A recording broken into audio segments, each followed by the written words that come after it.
Hey folks, hope you are doing well. Today we're going to look at Psalm 34:8. One of the great verses in the Bible. It says, "O taste and see that the Lord is good." And William J. writes, "The goodness of God is too obvious to be denied, yet we are so little affected by it. He is good to all, and his tender mercies are over all his works.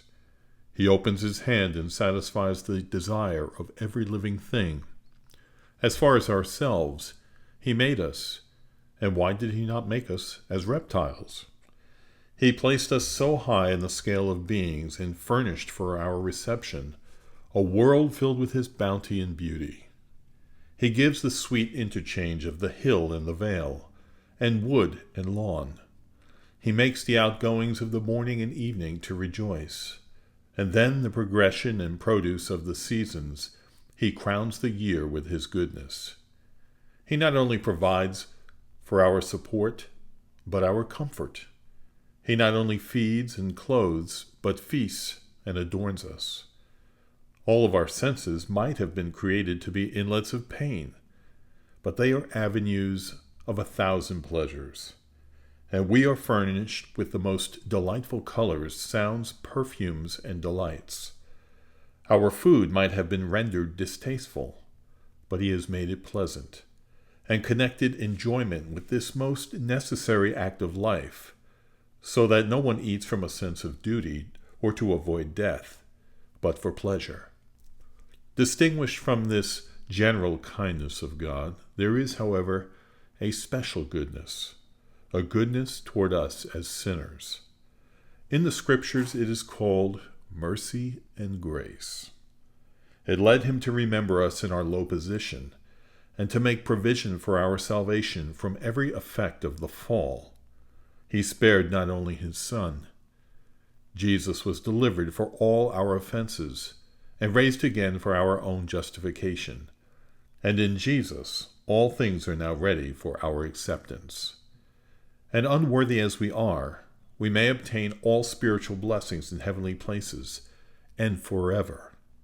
Herein is love, and this favor which he gives to his people, and which regards the soul and eternity. This good will of him who dwelt in the bush, this is what we are supremely to seek after.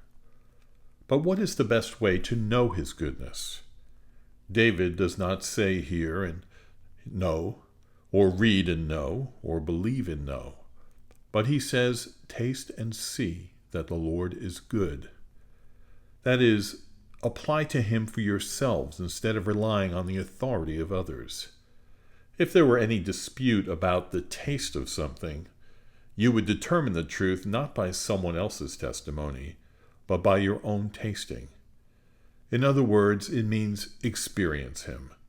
Experience is knowledge that comes from trying something, rather than depending on theory. We should not ridicule experiences pertaining to religion. In our day, some say they know divine things in a way of speculation, but they do not come under the operations of God, and they do not feel the powers of the world to come. And these are the most unlikely characters to be thought of as true believers. They are familiar with the truths of the gospel. They admit all the preacher teaches. They acknowledge all that he proves.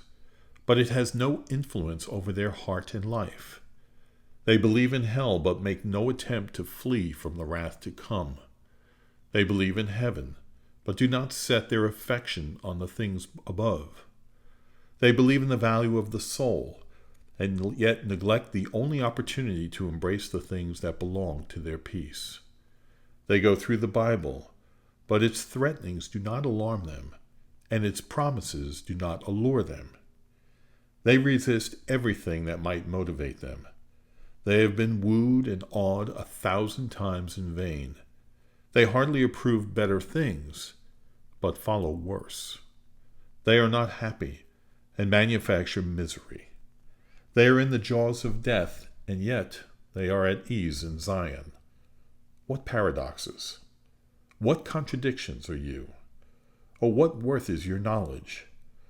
To know a refuge and never enter it, to know a remedy and never apply it, to know good and never partake of it.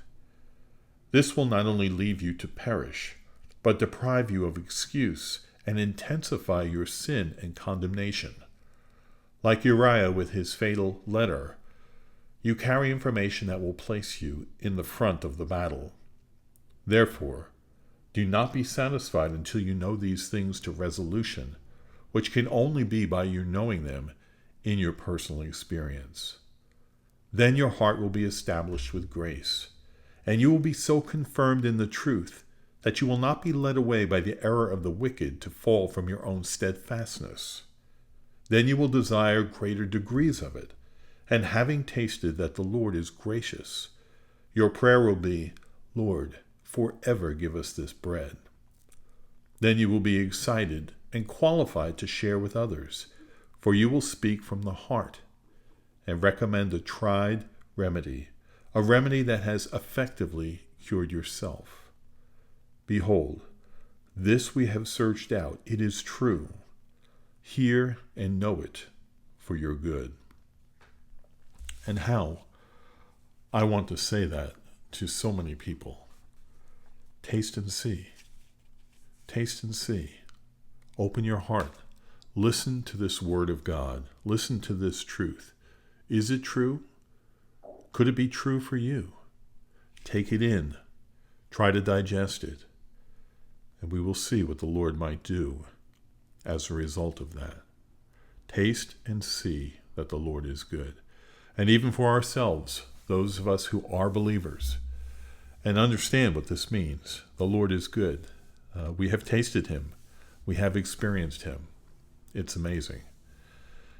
Even we don't think about the goodness of him as often as we should. We take things for granted so easily. He's been so good to us in so many ways. Anyway, thanks for listening in. I hope this was helpful to you. If it is, please like it and maybe share it with somebody else. Subscribe. It would be greatly appreciated. And I hope to see you tomorrow.